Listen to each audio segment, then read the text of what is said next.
بسم اللہ الرحمن الرحیم۔ السلام علیکم اسلامک ٹیچر کے پیارے دوستو، ہم امید کرتے ہیں کہ آپ خیریت سے ہوں گے۔ ہماری دعا ہے کہ اللہ پاک آپ کو خیر و عافیت سے رکھے۔ پیارے دوستو، آپ نے اونٹ کو دیکھا ہوگا۔ کیا آپ نے کبھی اونٹ کی شکل و صورت پر غور کیا ہے؟ اونٹ کی ایک منفرد خصوصیت یہ ہے کہ اللہ تعالیٰ نے اس کو اپنی ایک نشانی کے طور پر بیان فرمایا ہے۔ اسی لیے سورہ غاشیہ کی ان آیات کا ترجمہ کچھ یوں ہے: کیا یہ لوگ اونٹ کو نہیں دیکھتے کہ انہیں کیسے پیدا کیا گیا، اور آسمان کو کیسے بلند کیا، اور پہاڑوں کو کہ انہیں کس طرح گاڑا گیا، اور زمین کو کیسے بچھایا گیا۔ اللہ تعالیٰ نے اپنی 4 بڑی نشانیوں کا ذکر فرمایا ہے۔ غور طلب بات یہ ہے کہ آسمان، پہاڑ اور زمین جیسی نشانیوں کو بعد میں بیان فرمایا اور اونٹ کو ان نشانیوں پر مقدم کیا۔ بظاہر آسمان، پہاڑوں اور زمین کے ساتھ اونٹ کا ذکر، اور وہ بھی اس اہمیت کے ساتھ۔ اس سے پہلے افلا ینظرون، کیا یہ لوگ نہیں دیکھتے، کہہ کر اس میں غور و فکر کی دعوت دی ہے۔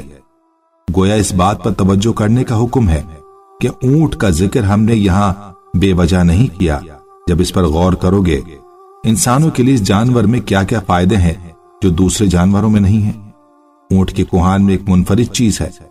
دوسرے جانوروں مثلا گائے، بھینس وغیرہ میں کوہان جسم کے اگلے حصے میں ہوتی ہے، جبکہ اس کی کوہان پیٹھ کے وسط میں ہوتی ہے۔ اس کی تخلیقی اور سائنسی فوائد بے شمار ہیں۔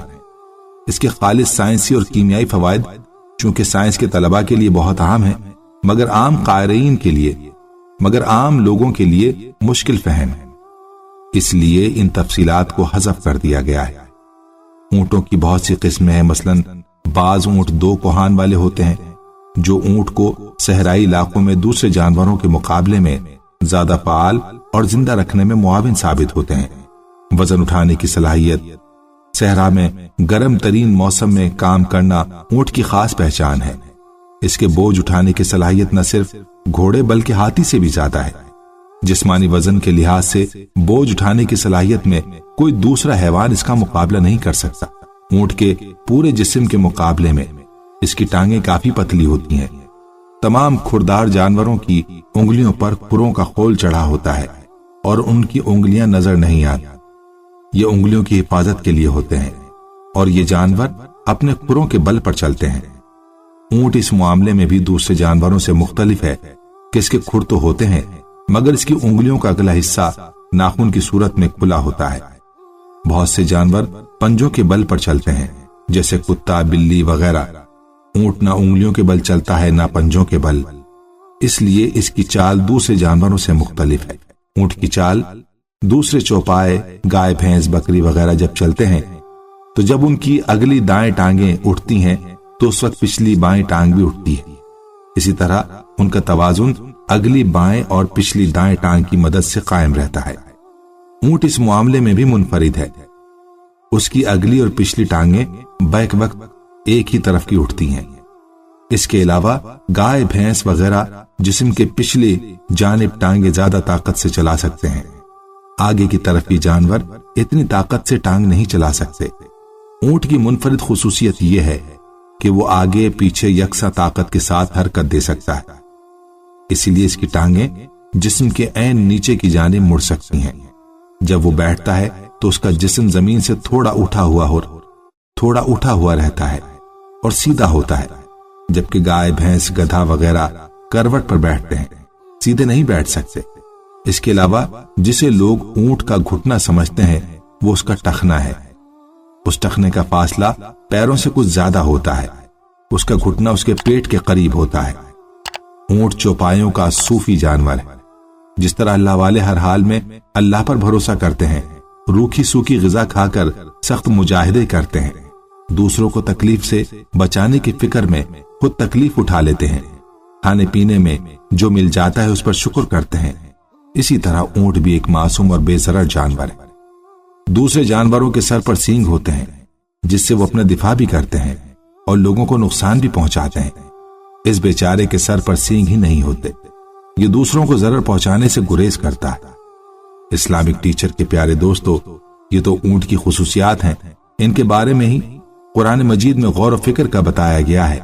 اب آپ کو بتاتے ہیں کہ اونٹ سانپ کیوں کھاتا ہے اور اس کے بارے میں فرمان نبوی صلی اللہ علیہ وسلم کیا ہے۔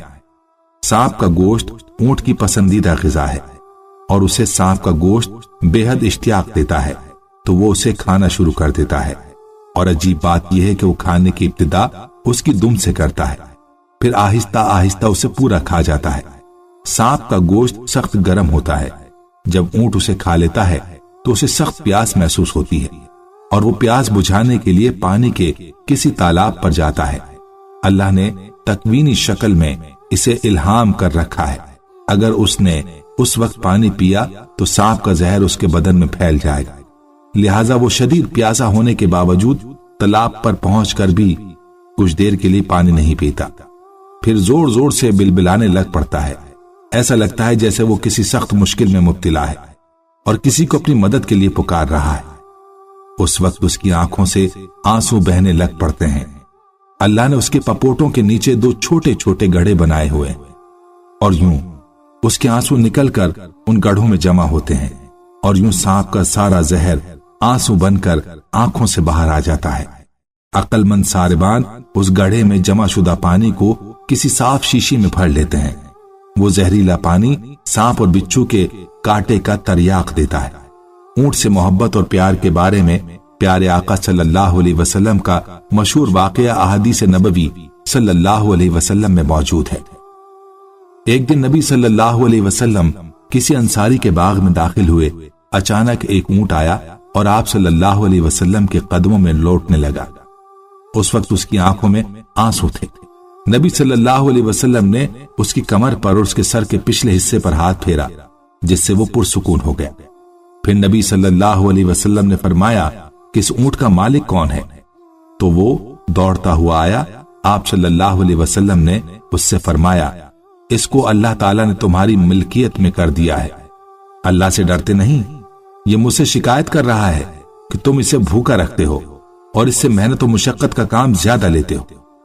ابو داؤد حدیث نمبر 2549۔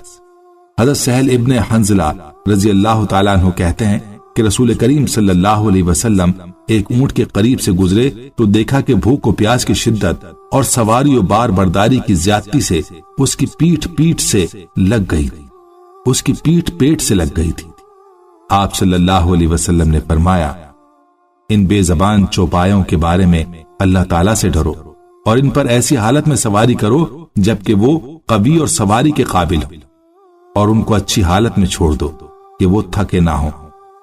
اسلامک ٹیچر کے پیارے دوستو، آخر میں ان ساری باتوں سے جانوروں کی اہمیت و خصوصیت اور ان کے منافع کا پتہ چلتا ہے، اور جانوروں سے تعلق آپ صلی اللہ علیہ وسلم کے اسوا اور نمونے کا بھی پتہ چلتا ہے کہ آپ صلی اللہ علیہ وسلم نے قدم قدم پر جانوروں کے ساتھ رحم کرنے کا حکم دیا، نہ صرف گھریلو اور پالتو جانوروں بلکہ غیر پالتو جانوروں کے ساتھ بھی حسن سلوک کی تاکید کی ہے، نقصان دہ ضرر رساں جانوروں کو بھی کم مارنے کا حکم دیا ہے، اور مذبوحہ جانوروں کے ساتھ بھی بے رحمانہ سلوک سے منع کیا ہے، اور جانوروں پر بوجھ کے لادنے اور سواری میں بھی ان کے چارے پانی کی تاکید کی ہے، اور زیادہ بوجھ لادنے اور زیادہ افراد کے سوار ہونے سے منع فرمایا ہے۔ پیارے دوستو، ہم امید کرتے ہیں کہ آپ کو ہماری آج کی یہ ویڈیو ضرور پسند آئی ہوگی۔ اگر آپ کو ہماری آج کی یہ ویڈیو پسند آئی ہے تو آپ سے گزارش کرتے ہیں کہ آپ ہمارے چینل اسلامک ٹیچر کو ضرور سبسکرائب کر لیں اور ساتھ ہی لگے بیل کے بٹن کو بھی پریس کر لیں تاکہ آپ کے پاس ہماری آنے والی مزید معلوماتی ویڈیوز کا نوٹیفیکیشن بر وقت ملتا رہے۔ سبسکرائب کے ساتھ ساتھ ہماری ویڈیوز کو لائک بھی کریں اور اپنی قیمتی رائے کا اظہار کمنٹس میں ضرور کریں۔ کمنٹس میں آپ اپنے سوالات بھی ہم تک پہنچا سکتے ہیں۔ اللہ تعالیٰ آپ کو اپنے حفظ و امان میں رکھے، آمین۔